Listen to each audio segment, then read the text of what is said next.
ಹೇಳಿಕೆ ಹೇಳಿರ್ತಕ್ಕಂಥ ಕಮಲಾಸನ್ಗೆ, ತಮಿಳುನಾಟ ಕಮಲಾಸನ್ ಅವರಿಗೆ,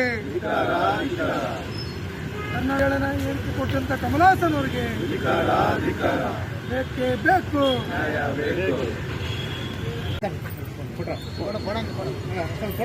ಸ್ವಲ್ಪ ಹಂಗ ಕೈಗೆ ನೋಡ್ರಿ ನೋಡ ಈ ಕಡೆ ಬಾಗೋಡ ಇಲ್ಲ ನೋಡ್ರಿ. ಜಿಲ್ಲಾಧಿಕಾರಿ ಕಚೇರಿ ಆವರಣ ಬಂದು ಈ ಮೂಲಕ ನಿನ್ನೆ ತಜ್ಞ ಸುರುಳಿ ಬಿಡುಗಡೆ ಸಮಾರಂಭದಲ್ಲಿ ತಮಿಳುನಾಡು ಕಮಲಾಸನ್ ಅವರು ವಿವರಾತ್ಮಕ ಹೇಳಿಕೆ ಕರ್ನಾಟಕ ರಾಜ್ಯದಲ್ಲಿ ಪ್ರವೇಶಿಸಿ ಬಣ ಈ ದಿನ ಪ್ರತಿಭಟನೆ ಮಾಡಲಾಗುತ್ತದೆ. ಈ ಕೂಡಲೇ ಕಮಲಾಸನ್ಗೆ ಕರ್ನಾಟಕ ಜನತೆಗೆ ಕ್ಷಮೆ ತಿಳಿದುಕೊಂಡರೆ ಕರ್ನಾಟಕದಲ್ಲಿ ಕಮಲಾಸನ್ ಚಿತ್ರಗಳನ್ನು ಪ್ರದರ್ಶನ ಮಾಡಲು ತಡೆಗಟ್ಟಿ ಉಗ್ರ ಹೋರಾಟ ನಡೆಸಲಾಗುತ್ತದೆ ಅಂತ ಈ ಮೂಲಕ ಜಿಲ್ಲಾಧ್ಯಕ್ಷರಾಗಿರತಕ್ಕಂಥ BH ಯಡಿಯೂರಪ್ಪನವರು ಹೇಳಿಕೊಂಡಿದ್ದಾರೆ.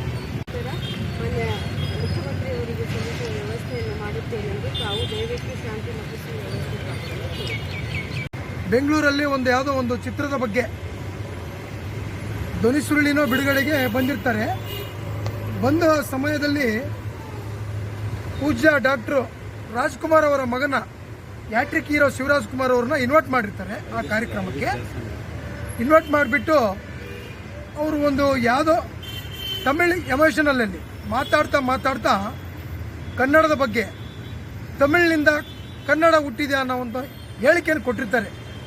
ಅವ್ರು ಕೊಟ್ಟಿರ್ತಕ್ಕಂಥ ಹೇಳಿಕೆ ಖಂಡಿಸ್ತೀವಿ. ಅವರು ಉಚ್ಚಾಟನ ನಿಲ್ಲಿಸಬೇಕು.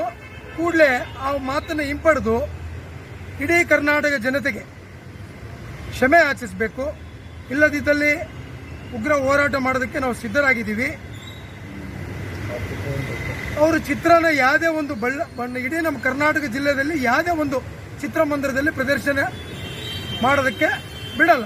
ಯಾಕೆ ಬಿಡಲ್ಲ ಅಂದರೆ ನಮ್ಮ ಪ್ರವೀಣ್ ಶೆಟ್ಟರು ಕೂಡಲೇ ಈ ಒಂದು ಕನ್ನಡದ ಬಗ್ಗೆ, ನಾಡು ನುಡಿ, ಕನ್ನಡದ ಬಗ್ಗೆ ಯಾರಾಗಲಿ ಕೆಟ್ಟದಾಗಿ ಮಾತಾಡಿದಾಗ ಕೂಡಲೇ ಧ್ವನಿ ಎತ್ತೋದು ನಮ್ಮ ರಾಜ್ಯಾಧ್ಯಕ್ಷರು ಪ್ರವೀಣ್ ಕುಮಾರ್ ಶೆಟ್ಟರು. ಕೂಡಲೇ ಹೋಗಿ ಅವರು ಇರ್ತಕ್ಕಂಥ ಬ್ಯಾನರ್ಗಳಾಗಲಿ ಇನ್ನೊಂದಾಗಲಿ ಹರಿದಿದ್ದಾರೆ. ಎದಕ್ಕೆ ಹರಿದಿದ್ದಾರೆ ಅಂದರೆ ಅವರು ಚಿತ್ರಕ್ಕೆ ಯಾವುದೇ ರೀತಿ ಕರ್ನಾಟಕದಲ್ಲಿ ನಾವು ಸ್ವಾಗತ ಮಾಡಲ್ಲ. ಅವರು ಬಹುದೊಡ್ಡ ನಟನಾಗಿರ್ಬೋದು, ಆದರೆ ಕನ್ನಡದ ಬಗ್ಗೆ ಯಾರಾಗಲಿ ಉಚ್ಚತನದಿಂದ ಮಾತಾಡಿ ಉಚ್ಚಾಟವನ್ನು ತೋರಿಸಿದ್ರೆ ಅವರಿಗೆ ಕರ್ನಾಟಕದಿಂದ ತಕ್ಕ ಪಾಠ ಕಲಿಸ್ತೀವಿ. ಇದೇ ಒಂದು ವಿಚಾರದಲ್ಲಿ ಬಾಹುಬಲಿ ಚಿತ್ರದಲ್ಲಿ ಇರ್ತಕ್ಕಂಥ ಸತ್ಯರಾಜ್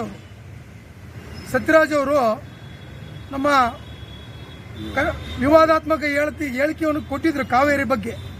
ಅವರೊಂದು ಕಾಮಿಡಿ ಪೀಸ್ ಅಂತ ಹೇಳಿದ್ರು ಕನ್ನಡದ ಬಗ್ಗೆ, ಒಬ್ಬ ಹೋರಾಟಗಾರ ಬಗ್ಗೆ. ಅದೇ ರೀತಿ ಬಳ್ಳಾರಿಯಲ್ಲಿ ಒಂದು ಟೀಸರ್ ರಿಲೀಸ್ ಇತ್ತು ಬಾಹುಬಲಿದು. ಸತ್ಯರಾಜ್ ಅವರೇ, ತಮಿಳುನಾಡಿನಲ್ಲಿದ್ದು ಕನ್ನಡದ ಬಗ್ಗೆ ಹೇಳಿಕೆಯನ್ನು ಕೊಡ್ತಿದ್ದೀರಿ.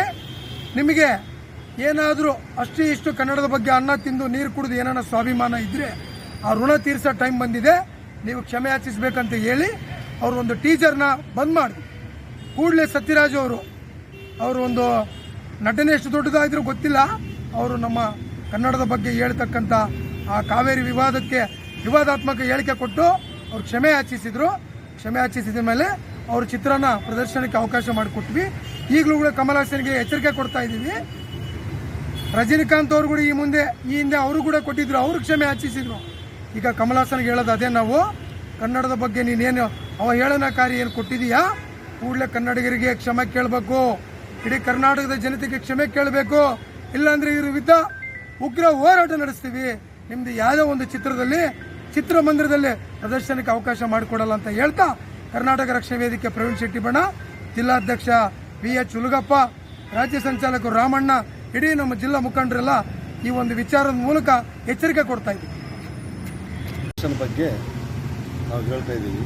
ಇವತ್ತು ಬೆಂಗಳೂರಿಗೆ ಬಂದು ಒಂದು ಟೀಸರ್ ಬಿಡುಗಡೆ ಮೂಲಕ ಅವನು ಬಂದು ಡಾಕ್ಟರ್ ರಾಜ್ಕುಮಾರ್ ಮಗ ಶಿವರಾಜ್ ಕುಮಾರ್ ಅವ್ರ ಎದುರಲ್ಲೇ ಈ ಕನ್ನಡ ನಮ್ಮ ತಮಿಳಿಂದ ಹುಟ್ಟಾಕಿದೆ ಅಂತ ಒಂದು ವಿವಾದಾತ್ಮಕ ಹೇಳಿದ್ದಾನೆ. ಆದರೆ ಯಾವ ಭಾಷೆ ಆಗಲಿ ನಮ್ಮ ಭಾಷೆ ನಮಗೆ ದೊಡ್ಡದು. ನಮ್ಮ ಭಾಷೆ ಯಾವಾಗ ಹುಟ್ಟತ್ತೋ ನಮಗೆ ಗೊತ್ತು, ಅವನ ಭಾಷೆ ಯಾವಾಗ ಹುಟ್ಟತ್ತೋ ಅವನಿಗೆ ಗೊತ್ತು. ಆದರೆ ನಮ್ಮ ಭಾಷೆಯಲ್ಲಿ ಹುಟ್ಟತ್ತಂತಂದು ಅವನು ತಮಿಳಿಗೆ ಒತ್ತು ಒಲವು ಕೊಡ್ತಾ ಮಾತಾಡಿದ್ದಾನೆ. ನಮ್ಮ ಬೆಂಗಳೂರಲ್ಲಿ ಬಂದು ಅವನು ನಮ್ಮ ಭಾಷೆದ ಬಗ್ಗೆ ವಿವಾದಾತ್ಮಕ ಹೇಳಿಕೆ ಕೊಟ್ಟರೆ ನಮ್ಮ ಕನ್ನಡಿಗರು ಉತ್ತಮರು ಸೌಜನ್ಯರಾಗಿರೋದ್ರಿಂದ ಅವನು ಚಪ್ಪಲಿ ತಗೊಂಡು ಓಡಿಸ್ಕೊಂಡು ಹೋಗಿದ್ಲು. ಅದೇ ನಮ್ಮ ಈ ಒಂದು ಉತ್ತರ ಕರ್ನಾಟಕದಲ್ಲಾದರೆ ಅವ್ರು ಅದೇ ರೀತಿ ಅವ್ರ ಸನ್ಮಾನ ನಡೀತಿತ್ತು. ಇವತ್ತೊಂದು ಮಾತು ಹೇಳ್ತಾ ಇದ್ವಿ, ಅವನು ಎಷ್ಟೋ ವರ್ಷದಿಂದ ನಟ ಕನ್ನಡ ಚಿತ್ರರಂಗದಲ್ಲಿ ಕನ್ನಡ ಚಿತ್ರಗಳು ಅವನು ಬಂದು ಎಷ್ಟೋ ದುಡ್ಡು ಮಾಡ್ಕೊಂಡು ಇವತ್ತು ಕನ್ನಡ ಚಿತ್ರಗಳ ಬಿಡುಗಡೆ ಮಾಡಿ ಕನ್ನಡ ಭಾಷೆಯಲ್ಲಿ ನಟನ ಮಾಡಿ ಎಷ್ಟೋ ದುಡ್ಡು ಸಂಪಾದನೆ ಮಾಡಿದ. ಆದರೂ ಕೂಡ ಅವನು ಕೃತಜ್ಞತೆ ಇಲ್ಲದಂಗೆ ಕನ್ನಡದ ಬಗ್ಗೆ ವಿವಾದಾತ್ಮಕ ಹೇಳಿರುವಂಥ ಈ ಕಮಲಸನನ್ನು ಏನು ಮಾಡಿದ್ರೂ ತಪ್ಪಿಲ್ಲ. ಆದರೆ ಇವತ್ತು ಅವನು ಇಲ್ಲದಕ್ಕೆ ಒಂದು ಮಾತು ಹೇಳ್ತಾ ಇದ್ದೀವಿ, ಮುಂದಿನ ದಿನಗಳಲ್ಲಿ ಒಂದು ದೊಡ್ಡ ಚಿತ್ರ ಬಿಡುಗಡಾಗ ಒಂದು ಇದೈತೆ. ಆ ಒಂದು ಚಿತ್ರವನ್ನು ಯಾವ ಚಿತ್ರರಂಗದ ಯಾವ ಮಂದಿರದಲ್ಲಾಗಲಿ ಯಾವ ಜಿಲ್ಲೆಯಲ್ಲಾಗಲಿ ಇಡೀ ಕರ್ನಾಟಕದಲ್ಲಿ ಅವನ ಪಿಕ್ಚರ್ನ ಚಿತ್ರವನ್ನು ಪ್ರದರ್ಶನ ಮಾಡೋದು ಬಿಡೋದೇ ಇಲ್ಲ ಅಂತಂದು ಈ ಒಂದು ಮೂಲಕ ಹೇಳ್ತಾ ಇದ್ದೀವಿ.